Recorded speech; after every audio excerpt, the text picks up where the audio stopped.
Buen día para todos.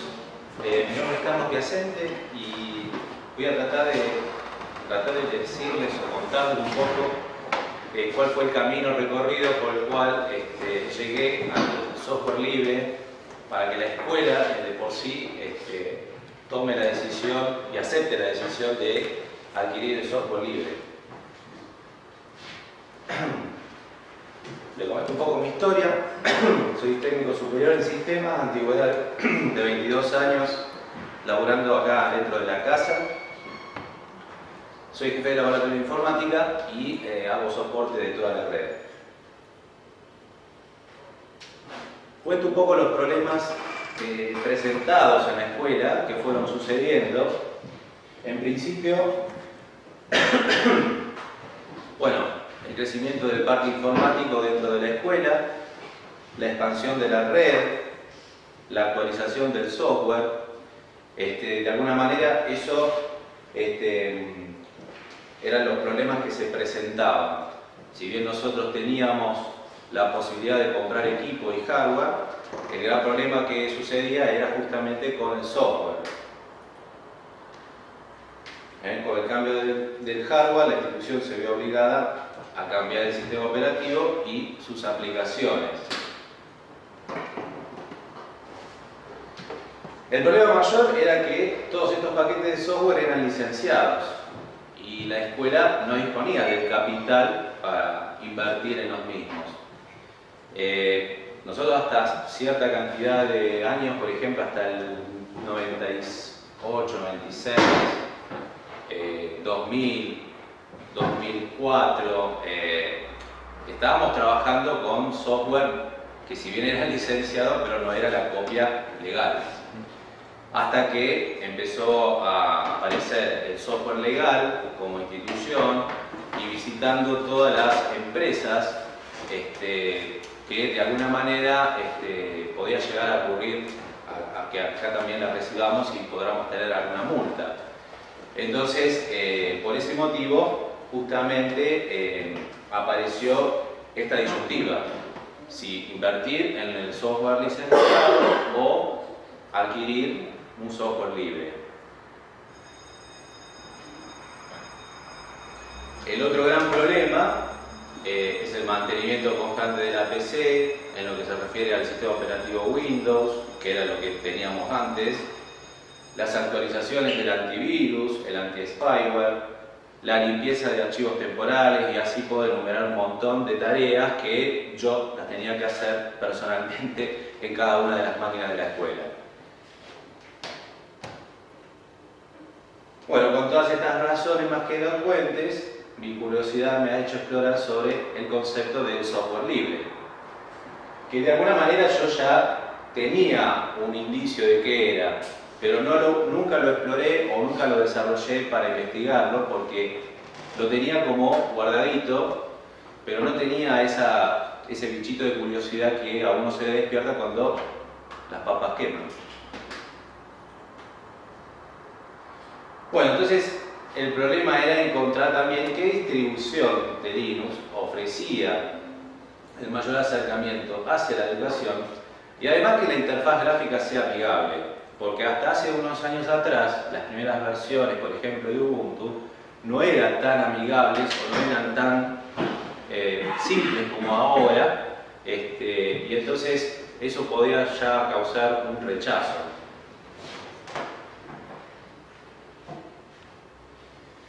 Bueno, la respuesta fue la distribución Ubuntu, que además de ser la más popular, era la que solucionaba con creces los problemas planteados.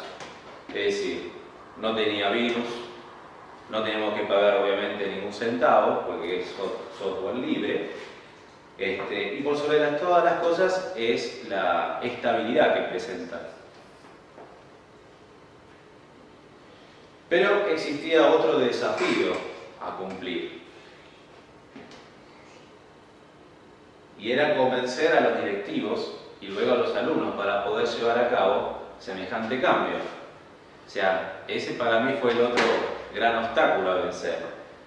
Por un lado, yo me convencí de que esa era la solución, pero después transportar esa idea al resto de la gente era lo más difícil. parte resultó más difícil para la aceptación del cambio. ¿Qué les parece? No sé. Exactamente, los directivos. Primero los directivos. Si pensó en los alumnos está equivocado, porque justamente los directivos fue el gran obstáculo. Después, bueno, el mayor trabajo fue convencer a los directivos de la institución. La primera batalla, digamos, fue conquistada, pero había que enfrentar la otra, pero con menos choque, que es justamente la de los alumnos.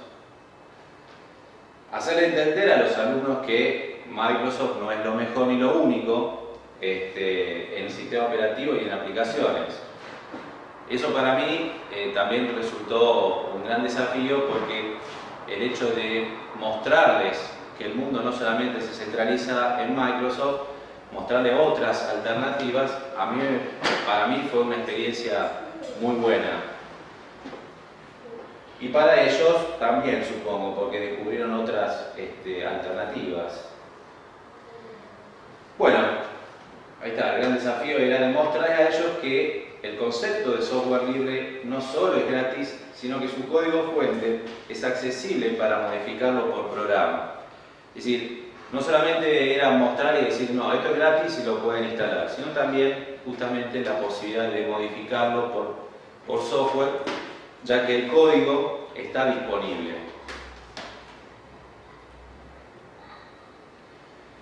Bueno, al comienzo no fue fácil, pero valió la pena. Bueno, hoy en día la escuela tiene 2 años y medio de experiencia en el uso de software libre. La verdad que frente digamos, al gran grito que se presentó al principio de que no iba a funcionar, de que los pibes iban a patalear, que esto, que el otro, eso duró una semana, 2 semanas, y después ya como que la gente se adaptó. Y la verdad que no puedo quejar. Estoy muy contento con el haber adoptado el software libre como alternativa. Ahí puse también como que la aparición del Android en el mercado de los celulares permitió allanar aún más el camino para enfrentarse a otros sistemas operativos de PC como del tipo GNU Linux.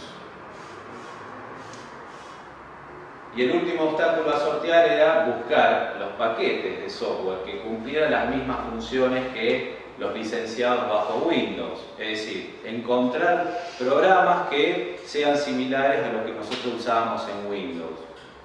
Bueno, acá les nombro algunos. Bueno, el OpenOffice, que cumple muy bien con las especificaciones del Office tradicional. Después tenemos el navegador por defecto, es el Mozilla, si bajan la distribución de Ubuntu. Ya eso lo deben saber o no, pero bueno, se los comento igual. Para el CAD, por ejemplo, hay uno que ya es nativo o que es fácil de descargar, que es el QCAD, muy parecido al AutoCAD, pero también hay otro, que es el DriveSite, que si bien es gratis, pero no es libre. Y la diferencia está en que yo puedo guardar archivos en el formato de AutoCAD y abrirlos sin ningún problema en el otro sistema. Este es, la verdad, que uno de los mejores programas que pude bajar para mí, que es justamente el monitoreo de todas las máquinas en un aula de computación o informática, que justamente permite no solamente chusmear qué es lo que va haciendo cada pibe, sino tomar el control de todas las computadoras y hacer una demostración, así como nosotros estamos viendo la presentación en un cañón, poder pasar esta presentación en todas las máquinas a la vez. La verdad que me siento muy satisfecho por haber encontrado un software de ese tipo. Y después, bueno, edición de videos. Ahora, por ejemplo, a los chicos les estoy mostrando el Aviremus, el KDE Live, OpenShot, para edición de audio, Audacity, o sea, y obviamente para modelado y animación el Blender. Pero mostrarles todas estas herramientas, yo creo que al chico en la escuela le abre mucho la cabeza, porque sabe que hay otras alternativas y que no solamente tiene que centralizar en lo que es bajo Windows o programas bajo Windows. Podríamos seguir enumerando aplicaciones que reemplazan a los que ya son conocidos, pero cabe destacar dos ventajas. Primero, no existe solamente una versión de la aplicación que estamos instalando. Es decir, yo tengo AviDebux, pero hay dos versiones, por ejemplo. La otra opción es que en la mayoría de los casos, siempre el formato con que se guardan los archivos para cualquier software es 100% compatible con el programa, digamos, original o el programa que se usa bajo Windows. Por ejemplo, en el caso del DriveSide, ya que lo mencioné, permite guardar en el formato DWG y eso lo puedo abrir en el AutoCAD de este año. O sea que la compatibilidad es 100%.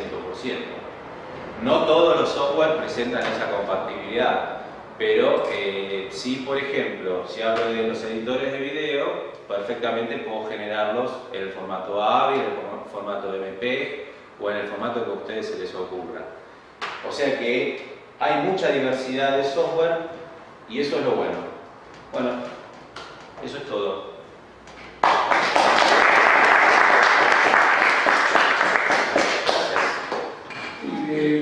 Comentario. Yo trabajo con Carlos acá, soy quien coordina y lleva adelante Dimensión, o este proyecto de Dimensión que fue, vamos a poner al tanto a los que no vinieron, no estuvimos en el taller. Y creo que sumaría algo muy importante a lo que dijo Carlos, y de la cual fui testigo de estar en una de sus clases, que es la discusión vinculada a la cuestión legal, pero visto desde hacerle entender al pibe que habitualmente lo que está haciendo inflige ciertas leyes. Entonces se dio una discusión en el aula donde decía, bueno, pero si todo el mundo baja música. Entonces entrar en la cuestión, digamos, más interna de hacerle entender al alumno, sobre todo que estamos en una institución educativa, que hay alternativas, que no hay que estar luchando, que no hay que estar generando cosas raras, digamos que de hecho ayer se dio una charla muy interesante que cuando vino Beatriz Kusanich sobre el tema de licencias y la verdad que nos presentaba el tema y lo que presentaba era, claro, si nos ponemos a rigor de la ley, todo lo que estamos haciendo infringía o llegaba a la ilegalidad. O sea, me parece que pasaba más por una cuestión, o la búsqueda esta hacia el alumno, pasa más por una cuestión de ponerlo en el terreno de entender de que está generando un hurto cuando utiliza software que baja de internet, o música, o no sé, videos. O sea, me parece que hay una cuestión moral de por medio en todo esto que nos interesa como institución, o por lo menos como varios de los profesores que estamos en la institución, de hacer entenderle a los pibes que, bueno, ojo, que la verdad que hay otras alternativas.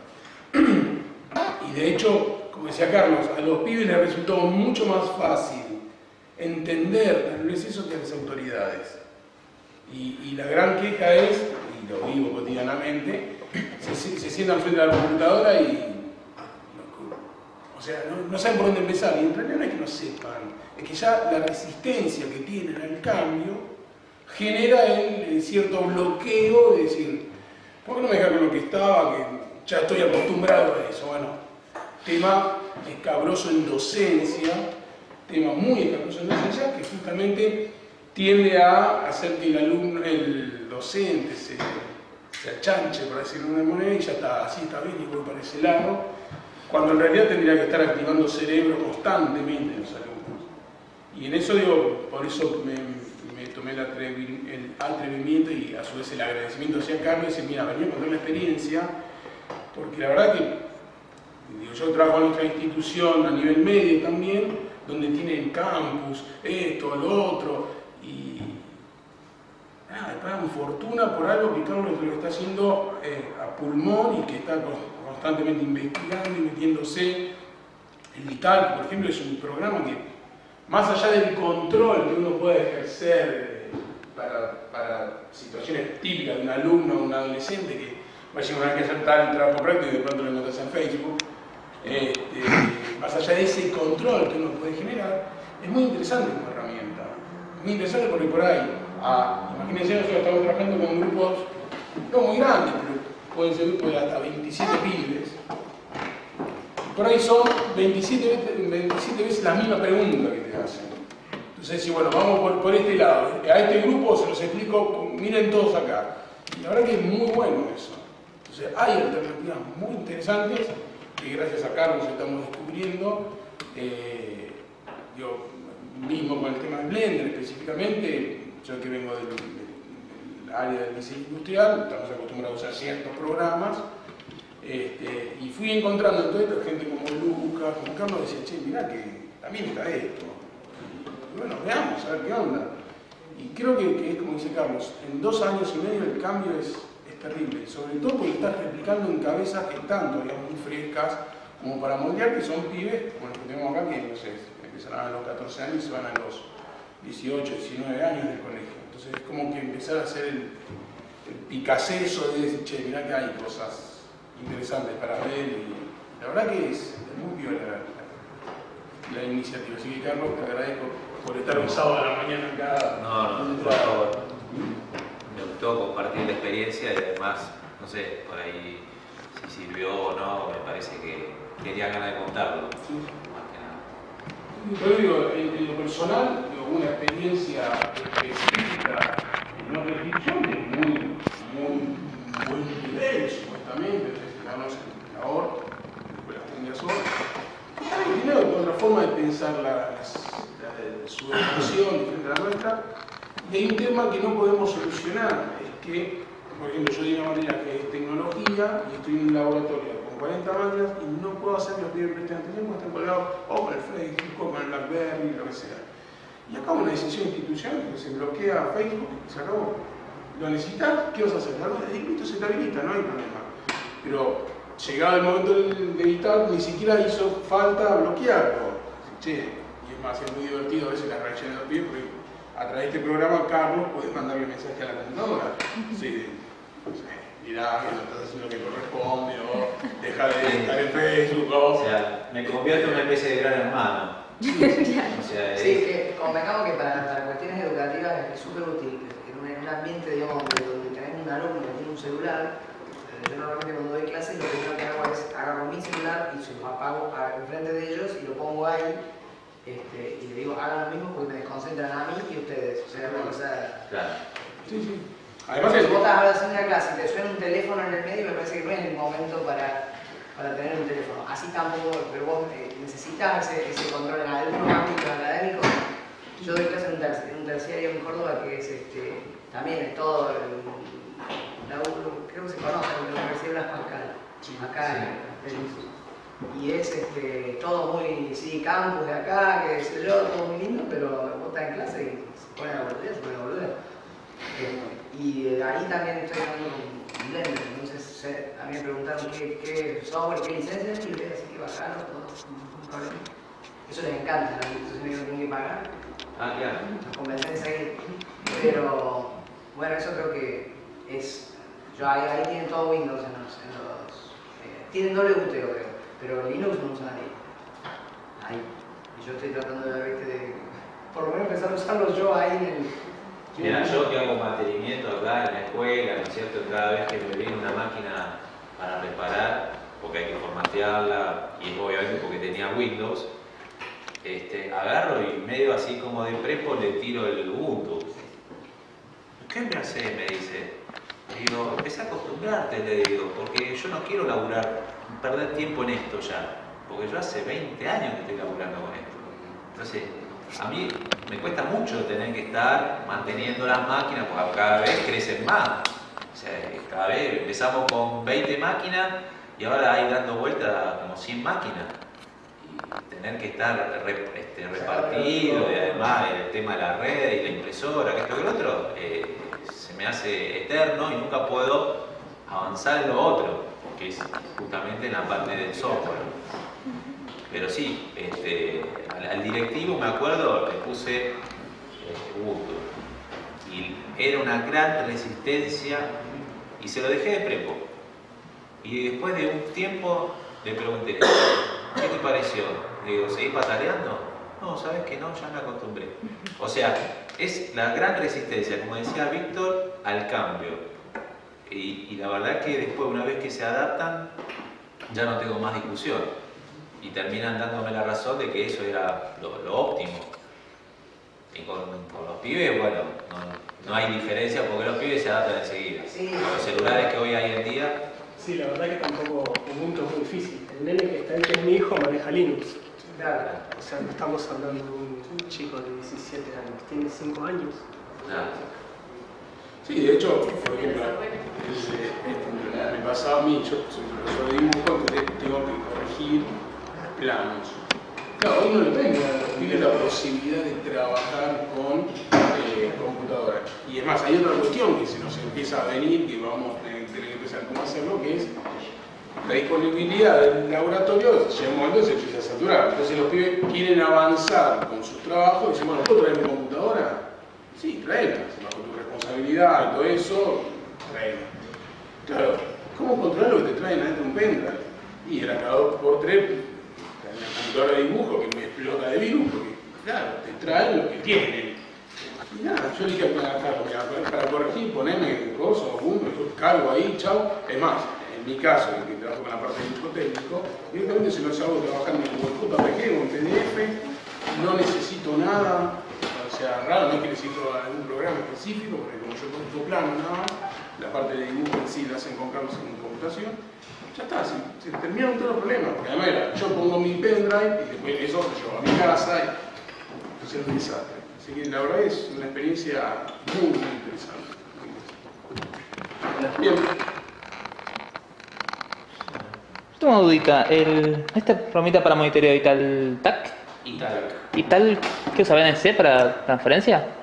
¿Cómo? ¿Usa BNC para transferir información? Sí, usa BNC, sí. ¿Y manda información constantemente Sí, o cuando no hace pero nada? también usa protocolo UDP. Porque si no sería muy difícil, porque usa justamente el protocolo de que no pide permiso, digamos, ¿no? Claro. Pero sí. Me costó un montón hacerlo funcionar, no fue fácil. Como todos los software que he bajado, entrando en los foros, en la página oficial, y vos por ahí ponés, tipeás lo que dice ahí y no funciona. Y por ahí el problema es un detalle bobo que vos no lo tuviste en cuenta, pero hasta que salió. Aparte yo soy muy terco a la hora de hacer funcionar las cosas. Cuando me propongo algo no paro hasta conseguirlo.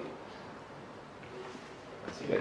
Sí, eso nos consta que en la parte de lo que es investigación es muy interesante porque lo voy a confesar, nunca se lo dije, pero la alegría que le notás cuando encuentras una herramienta y dices, mira, encontré tal cosa para hacer tal otra, y la verdad que el tiempo que le dedican a esto es impresionante.